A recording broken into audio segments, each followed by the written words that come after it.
Hello, welcome to my channel. My name is Jade and today I'm going to be talking about my October reads.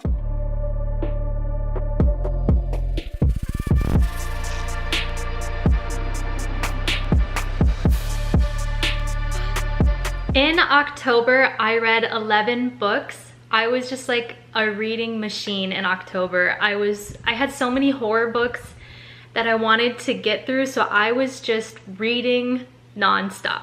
I read some really great books in October, a few that I didn't like, but it was just a really good month of reading. So let's get into it. The first book that I read in October was Insomnia. I got this just for like the cover. I love the complementary colors and I read the back and it seemed interesting. It's about a woman who can't sleep basically, and that messes with her mind. Her mother has mental health problems, so she feels that she might be turning into her mother and her life's kind of falling apart. I gave this 3 stars. I did not think it was a very good book.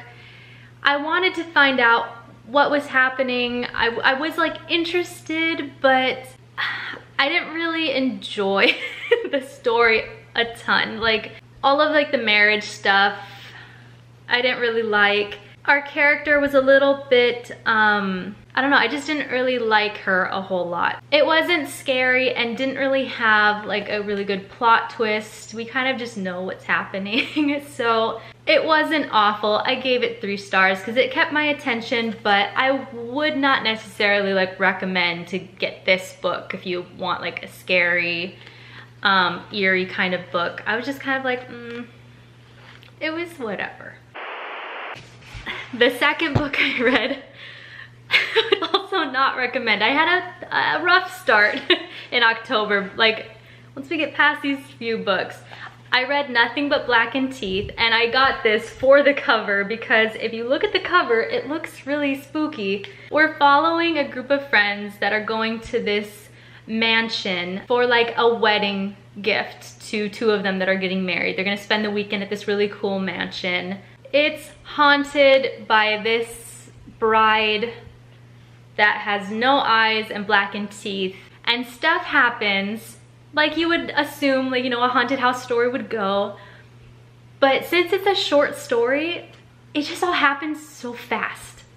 And then at the end I was like, what just happened? It like escalated so fast and then it was done. And I don't even feel like it, I feel like it just kind of ended with like, that's what happened. Not like leaving us with a lot of questions. I don't know. This book also has pretty bad reviews, so I knew that going into it, but I wanted to give it a shot because I really like the cover and I like the story. I feel like had the book been longer and the story dragged out, it would have been way more interesting and not just like come to a screeching halt and then just, you don't know what you read. I gave this 1 star. That's how much I did not get along with this book. I don't know, it was really easy to read and I didn't mind the story. I was just kind of like, what is this book? Then I read a book that everyone loves, and this wasn't even my plan to, it wasn't in my October plan to read this book, but I saw it at Walmart and I was like, everyone loves this book, let me give it a shot. And it's, you know, has Dracula, so spooky vibes, but I read A Dowry of Blood. I gave it 3 stars. The story is interesting. I've never read anything about Dracula. I don't know the story like at all, other than like I know that Dracula's a vampire. But this is about his like wives, and we're following his first wife, or I'm not sure if it's actually his first, but his first in like a time period. So we're following her, and this story has a lot of like trigger like warnings for this book because Dracula is not a really great guy. He appears to be, but he's manipulative. He doesn't really let his wives out of his like control. I liked our main character, and this book was super easy to read. I read this in 2 days. I read it super fast. However, this is just not giving me the scary, spooky vibes I wanted. This was just kind of dark and depressing. What is going on with this hair? You see this hair? What? It was just kind of okay. And I liked our main character, and I guess like kind of learning more about Dracula's story since I read this in October, but I just didn't really like it. And I feel weird like saying that, like because everyone really liked this book, but I gave it 3 stars because it did keep my attention. There were just things in the book that I didn't like. But yeah, that was the next book that I read in October. I'm not really going to depth with the books about what they're about because I don't want to spoil these books for anyone. So if you're looking for in-depth reviews or like what the books are about, this is not really the video for you because I don't want to spoil it. But just give a brief like what the book is about and what I thought about it. And I mean, these first 3 books I didn't really like, so I don't really care to talk too much about them. Now, the next book on like the rest of the books were great. So this book got me out of my funk, and that is Survive the Night by Riley Sager. This is the book that I got on Thrift Books. It did not come with a dust cover, so I decided I would read it, and if I liked it, then I would buy the book again with the dust cover, which I did because I really liked this book. I feel like I say it in like every video or a lot of videos, but I really love Riley Sager. And this is his least popular book. Like out of all, I looked it up on Goodreads, out of all of his books, this one has the lowest review. So that made me want to read it really bad. There are 2 more Riley Sager books that I need to read, and those have much higher reviews. So I wanted to read his like worst one first and then read the ones that have really high reviews. In this book, we're following Charlie. She's in college. Her roommate recently was murdered. And so she decides she kind of just wants a break from college. She's going to go home for Thanksgiving, and she doesn't know if she's gonna go back. She puts up like an ad to drive with someone else, like even a stranger, to like if those 2 strangers are going to the same place, then they would drive together. A guy offers to drive her to her home or like to that area where she lives, and I think it's like 6 or 7 hours away, and he's a complete stranger, and she decides to go with him. Now, I understand why people don't like this book because Charlie is a very irresponsible kind of clueless person. As you can imagine, I mean, just from the cover, we have a little car right here. It does not go well for Charlie driving with this strange man during the night. I mean, this is before cell phones. She couldn't even like have her tracker on so someone knew where she was.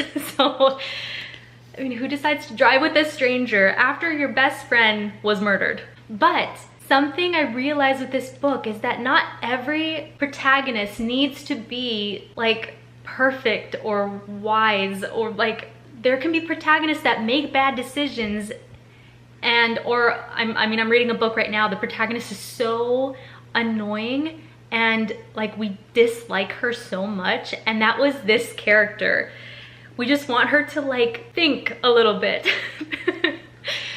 Like every decision she makes is just so bad. Riley Sager still surprised me with a plot twist. I was really happy with it. I liked the book. It is not my favorite Riley Sager. Now, I will say that. But I really enjoyed the ride with this book, and like wanting to scream at our protagonist because she's being very dumb.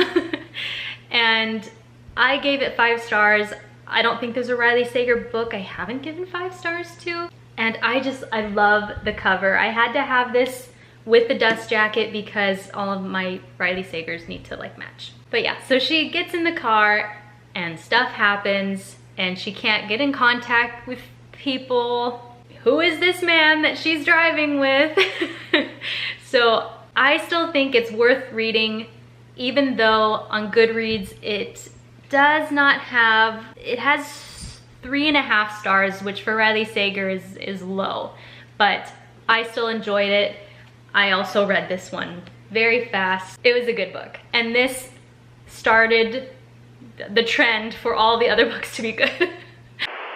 My next book, I'm really happy I read. I've wanted this book for a long time, but I just knew that reading this book was gonna be a commitment, and I thought it would be best to read it in October. Almost hit my face. And that is Frankenstein by Mary Shelley. I decided to read this, and my sister also read it in the same month.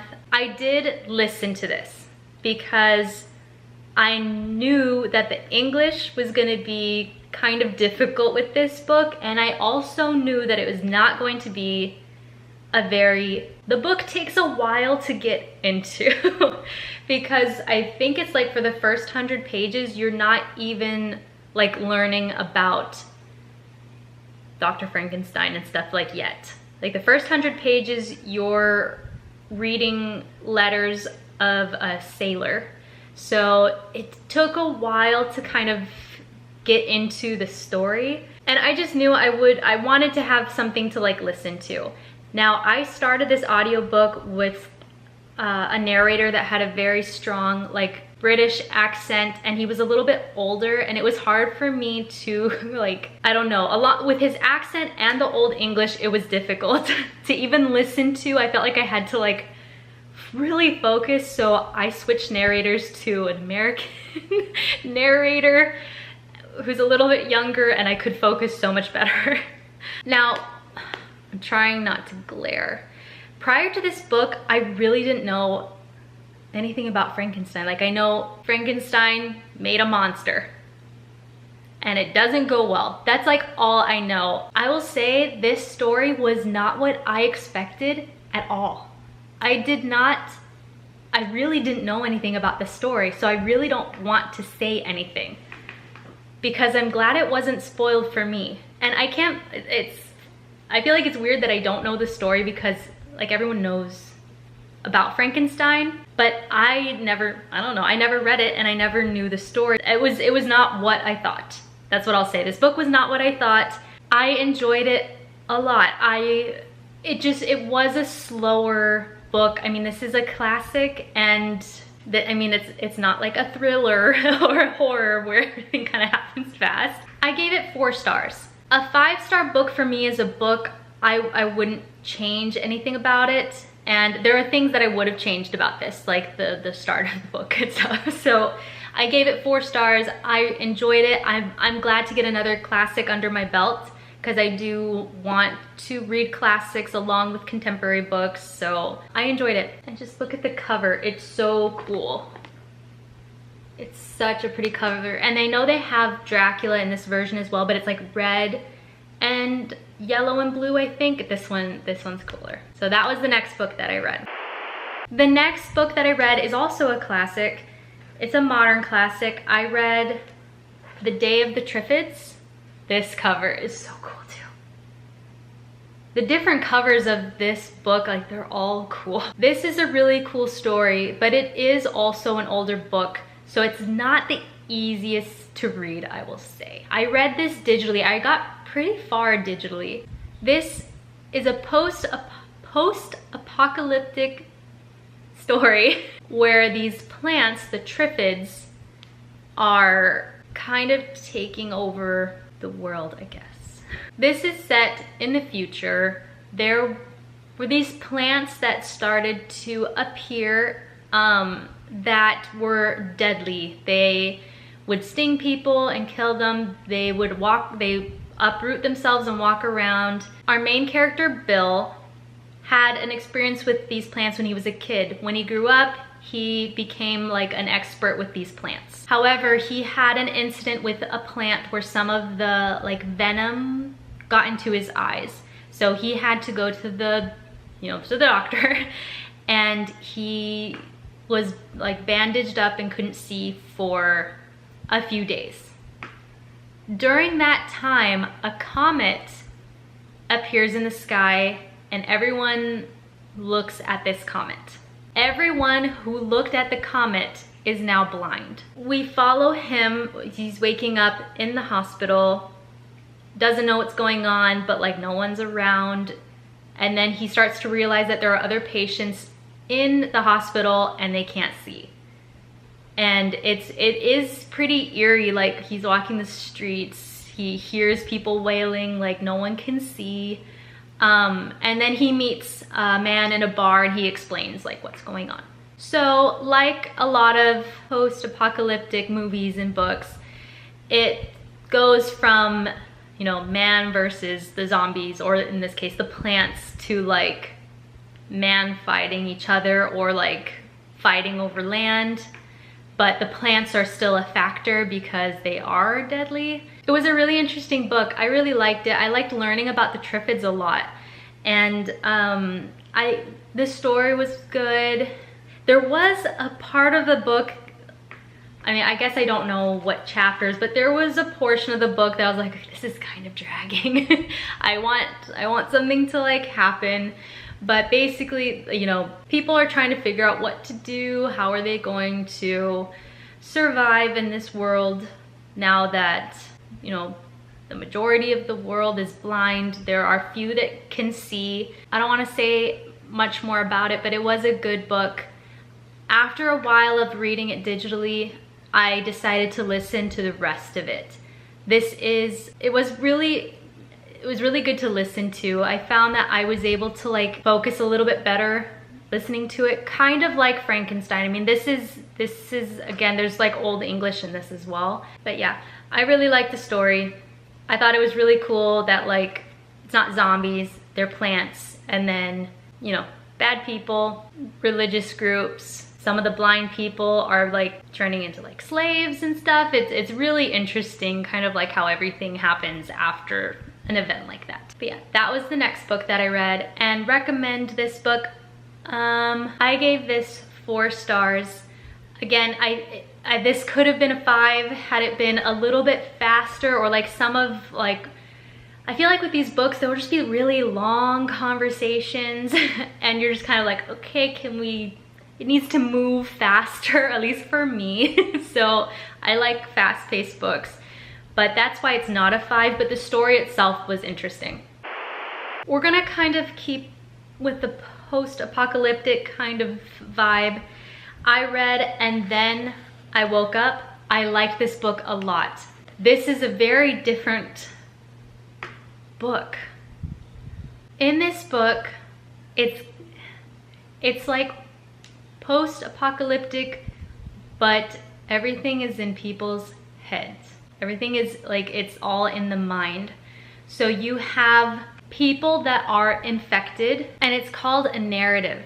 So someone will have a narrative in their mind, and then people like become like infected with that story, with that narrative, and then they can also see what those people are seeing. So you have like innocent people just like living their normal life, and then someone will see them as a zombie trying to attack them. So then, you know, a bunch of bad stuff happens because people have that narrative in their mind and they're acting upon it. We're following a man, Spence, who is cured, and he meets a woman who is also cured. They're like at a facility where the narrative is being like extracted out of them. I think that's how you would kind of describe it. So they're like brought back to reality, and they're in this like facility. You can like leave at any time. So they decide to leave, and you know, the world as they know it is not the same. But the conversation around this book is so interesting because it reminded me very much of The Matrix. Do you want to live in a world ignorant of what's actually happening, or do you want your eyes to be, do you want to wake up, basically? And it's like ignorance is bliss. How we follow a narrative and that becomes our truth. I think that was a really interesting thing in this book that like one person has a narrative and that infects other people. That's very interesting. If you did terrible things when you were infected by a narrative and then you became cured, those memories are still there. So it's kind of like, do you want to be cured or not? Would you rather live with the narrative and live in a world with the people you know that are also in that narrative? I hope I'm explaining that well. But it was really, really good. I like this book a lot, and it's a really short read. The cover is also really cool. So it's kind of a zombie book, but it's all in the mind. And I recommend this. This was 5 stars for me. There's nothing about the book I would change. And this gave me that kind of, I don't know, I feel like these 2 books kind of gave me my zombie post-apocalyptic fix after reading Feed and not getting that like satisfaction from that book. So would recommend this book. The next book I read, I loved this book. This was such a good book, and I feel like I knew I would like it. I did not expect to like it this much though. And that is Such Sharp Teeth by Rachel Harrison. We're following Rory, who is attacked by a werewolf and she becomes a werewolf. This is kind of gross. There are some scenes where I was like, ew, that's disgusting. And like the transformation of turning into a werewolf is kind of icky. But I really liked her story, and I liked that in this book we're following her relationship with her sister, because she is living with her sister during this time. She goes back to her hometown to be with her sister because her sister is pregnant and just kind of needs help. Something that I thought was very interesting with this book is that we're following 2 different transformations. We're following Rory as she's, you know, dealing with transforming into a werewolf once a month.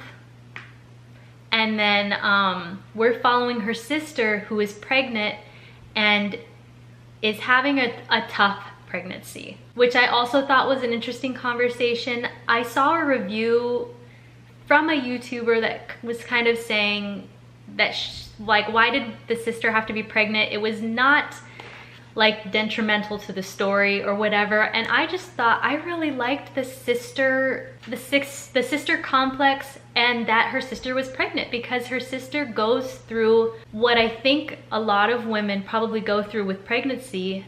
And it's, you know, pregnancy is not all perfect, and not every woman experiences pregnancy the same, and her sister has a really tough time with it. I guess I won't go too deep into like the discussion with it, but I really liked that they were both going through something that was very difficult, and you know, it's a sister story, and the mom is also a part of the story because she has, you know, they have issues with their mom.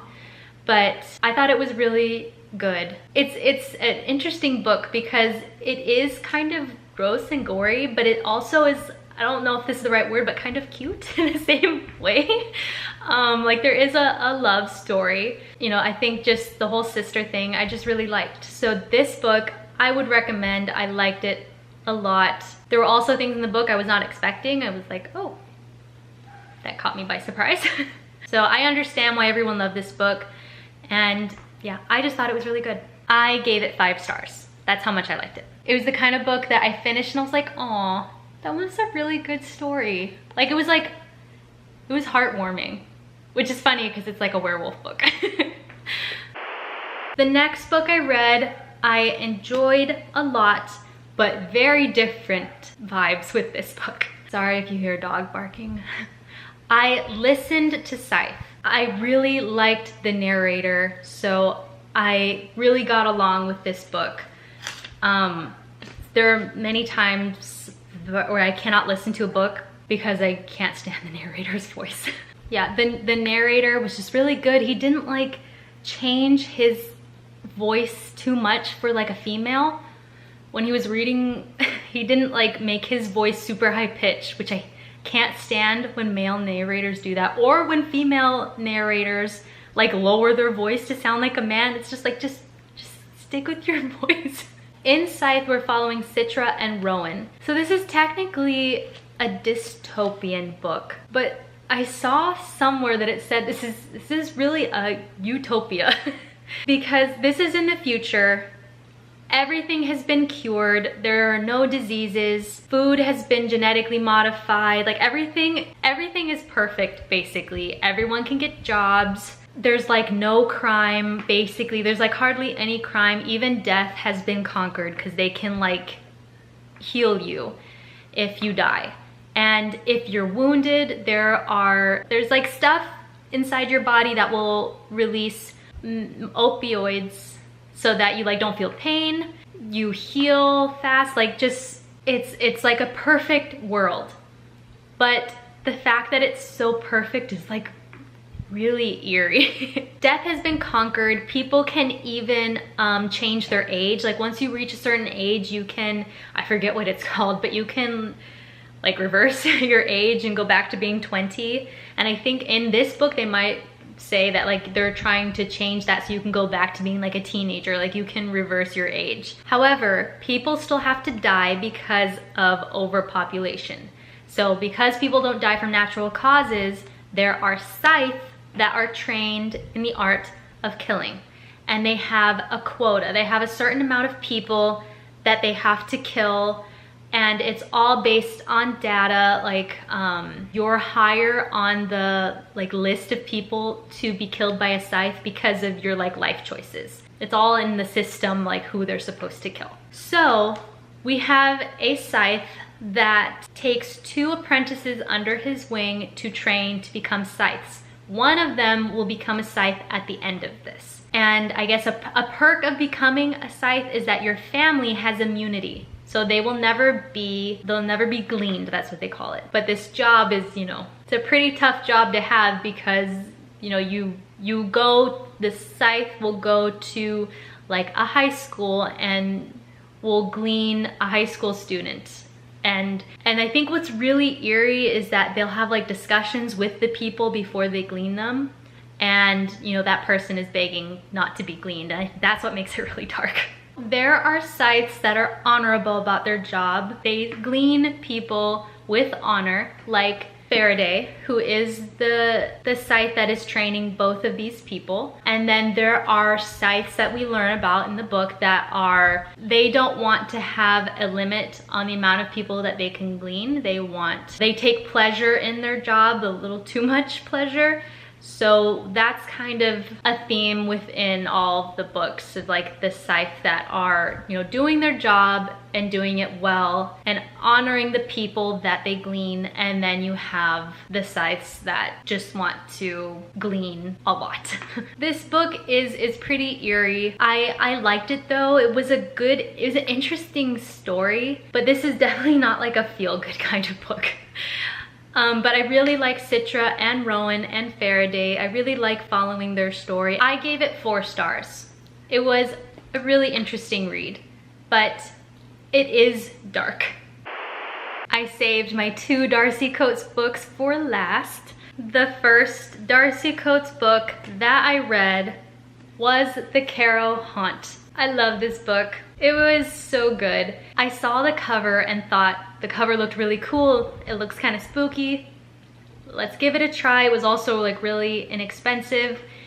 And then I noticed it was written by Darcy Coates. And I already bought The Haunting of Ashburn House because that was recommended by Sid Bookworm. So I was going to get to that book, but it hadn't come in the mail yet.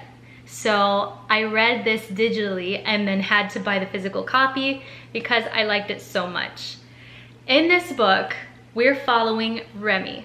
So Remy is a tour guide at the CARROW house, which is a haunted house. She loves the house, she loves giving tours. But one day after her tour, a man approaches her and says that he wants to live in the house for 2 weeks and bring in a team so that he can kind of uncover what happened at the house. He wants to see the things that go on during the night at the CARROW house, and he wants her to stay there as well because she knows all of the history. She knows the most about the house since she's given so many tours and has done all of her research. At first, she doesn't want to do it because that's kind of weird. Like, this guy wants you to stay in the house for 2 weeks with him, even though there would be other people. She doesn't want to do it. But her curiosity, of course, she can't not do it. She decides to do it, and the team is all brought together in this house. The book is really good because it's so atmospheric. How the house is described,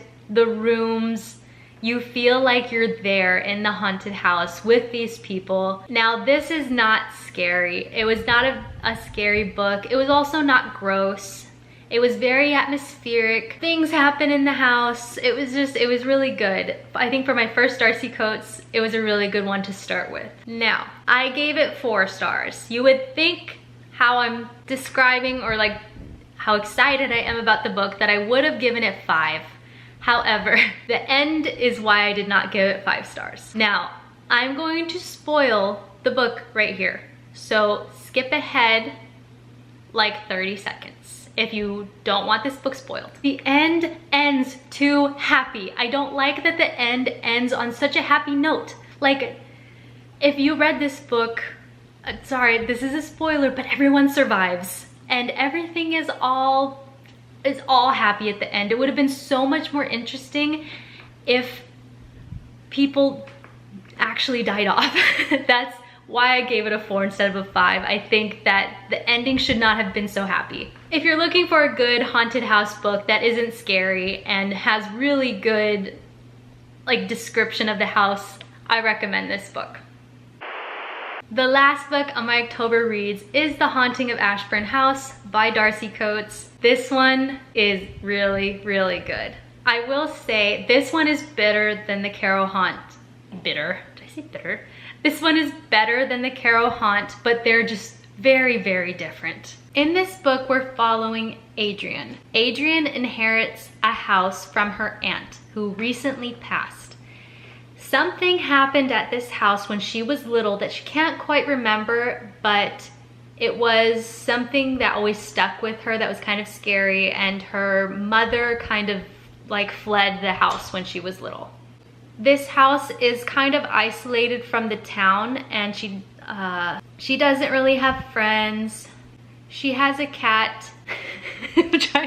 I'm trying to not get this one mixed up with Gallows Hill. In the house, there are some messages that are kind of left on furniture that are weird, and she ignores them, and just like weird things start to happen in the house. Like the messages, if she starts to cover them up, they reappear. You know, the electricity turns off. She's kind of also in the middle of like nowhere. It's so easy to give things away. I'm trying so hard not to spoil this book because it's so good. Okay. So the house is haunted, obviously. But things that happen in this house, I was not expecting. If this book were a movie, it would be really creepy. She kind of gets trapped in the house, and this one is definitely like more scary than the CARROW haunt. Yeah, I don't want to say what is scary about the book because it would totally ruin it. But just kind of envision being like trapped in a house with these messages and like mirrors where you see things that are really creepy in the mirrors, and like a basement, and being very isolated. Like you feel all of that with this book because you're like in the house with Adrienne. It's spooky. I really, really like this book. However, I will say that this book is also heartwarming as well. So if you're looking for a good haunted house book, if you're thinking about getting into Darcy Coates books, I would really recommend this one because it was really good. I loved it. This was the perfect book for like October. I mean, I would read this at any time, but this was just such a good book to read during that season. I loved it. I gave it 5 stars. There's nothing I would change about the book. So here is my October stack. I know I still need to do November, but I was really excited to talk about my October books because, I mean, some of these I didn't like as much, but I feel like overall it was a good scary month. That's what I wanted. I just wanted to like pack as many scary stories as I could into October. That's why I read so many. I was sad when October was over because the vibe changes so much. After October, everything is Christmas and happiness and warm, fuzzy feelings when like I just want to be like in a haunted house with creepy things tapping on the house. Look at all these pretty books. Sorry, my hair has been bugging me the whole time I've been filming. Like, ugh. Thank you so much for hanging out with me while I talk about my October reads. I hope you enjoyed. Don't forget to like and subscribe, and I'll see you in the next one. Bye.